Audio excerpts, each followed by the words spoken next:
Peace, everyone. I would just like to say at this instance, in the conclusion of that message there, I was speaking of love. Yes. And there are those of you under the sound of my voice now, of whom have not seen me before. I mean men, as well as those who look like women.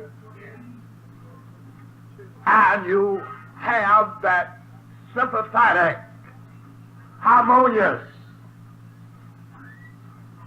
loving and devotional touch in your heart for me as you do for no other one.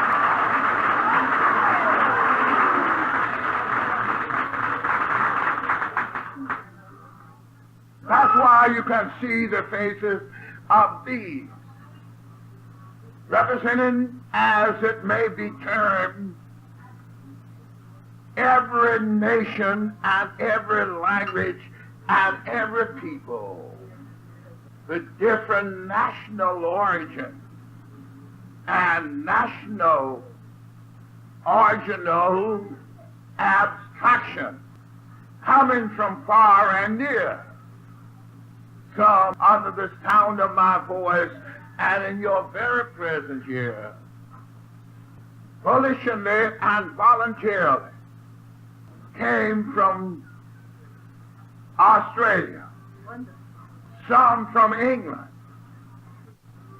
some from Switzerland, some from Africa, and from the different parts of the world, without my telling them and without my asking them to do so.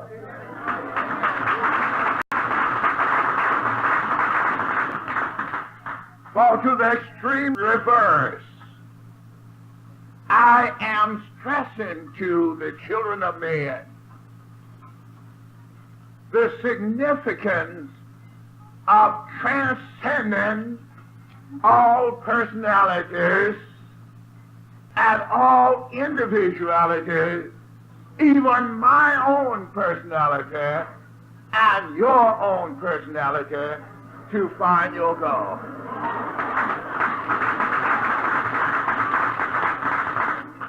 I tell my meeting staff, transcend all personality, all individuality, and even transcend my personality and my individuality, and recognize the reality of the actual presence of your God as though intangible, invisible, untouched, incorruptible, and undefiled. Why, yet I do tell you that, but it's something within that holds the ring. Aren't you glad? Something within I cannot explain. One thing I do know, there is something within that draws you to me.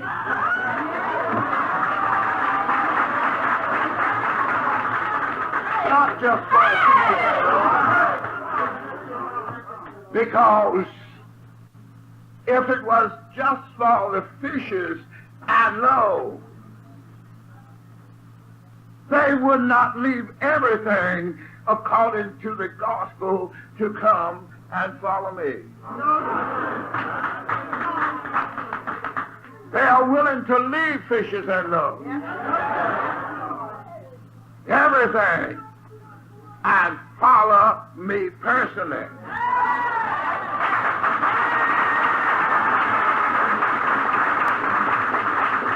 And yet I do not tell them to do it. do not request them to do it. It's my spirit that guides them to do what Jesus said do.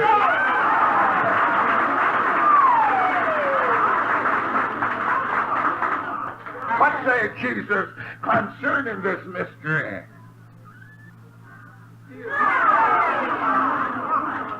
In the 14th chapter of St. John,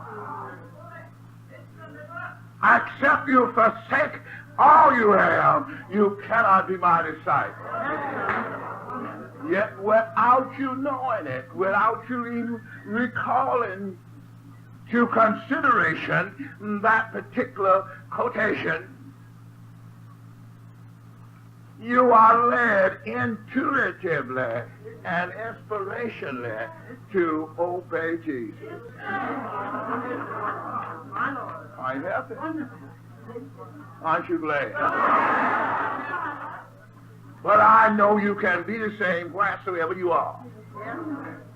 Our visiting friends, wheresoever you are, if you can make the same sacrifice and be as much self-denied, matters not where you may be, God is there.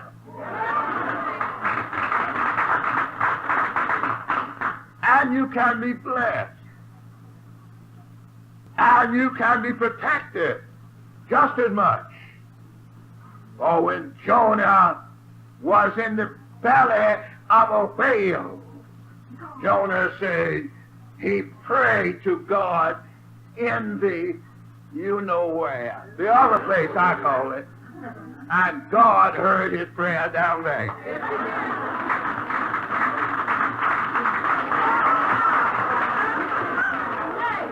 That's why God is the Almighty God. That's why God is the all-wise God, omniscient. That's why God is the omnilusent God, having all light in the darkest places of creation. It's like that. I think I better stop. I don't like to get off, but it's so marvelous to behold what God can do for one and for all. What he has done for you and you and you can and will eventually do for the whole world. That is, if they live. We shall have a righteous government, and everybody shall be free. Free, free. Not only politically free, but they shall be free as you and me. That is, if they live. If they're not worthy to have this freedom that Christ came to give them, then they don't need to live. But if they are worthy to have this freedom, why then they can and will eventually be free. And there will be no more barriers and limitations. There will be no more obstruction from your life and from your liberty and from your privilege to have access in this happiness wherein I stand.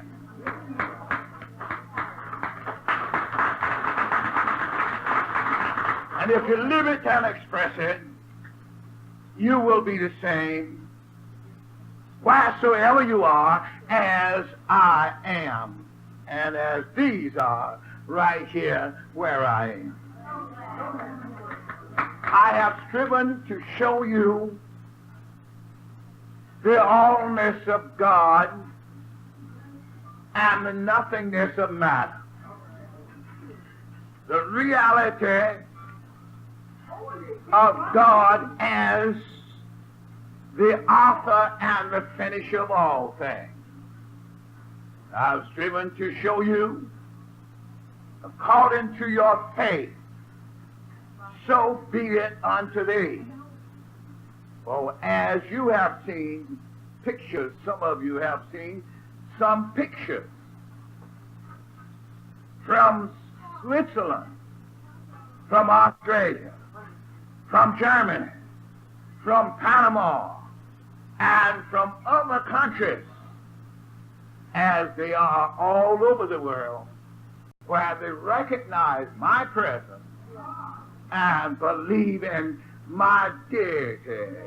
Yes, sir. Yes, sir. Even if they don't want to do it, when they believe in it and think sympathetically and harmoniously with me, things work better for them.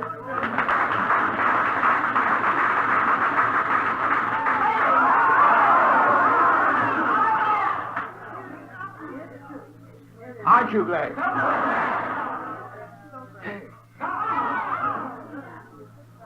I am going over in Australia, New Zealand, and in the far countries personally to share this message. Not personally, but I'm there.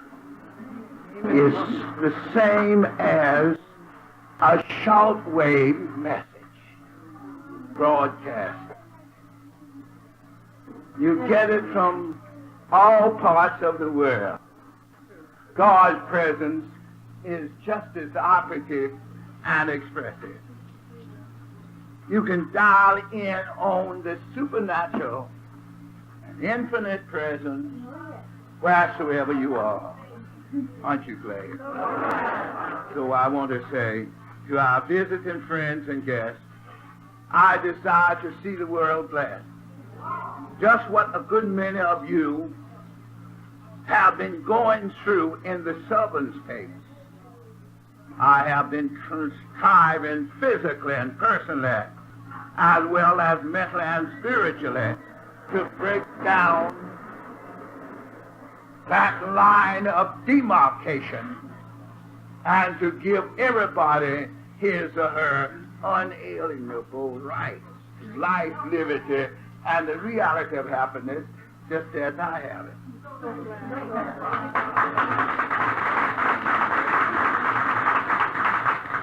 Time comes, and now is, since this is God's administration, and God is reigning now, in the fulfillment of the psalmic prediction of David, where you have read, but you did not know at the time you read it and preached it,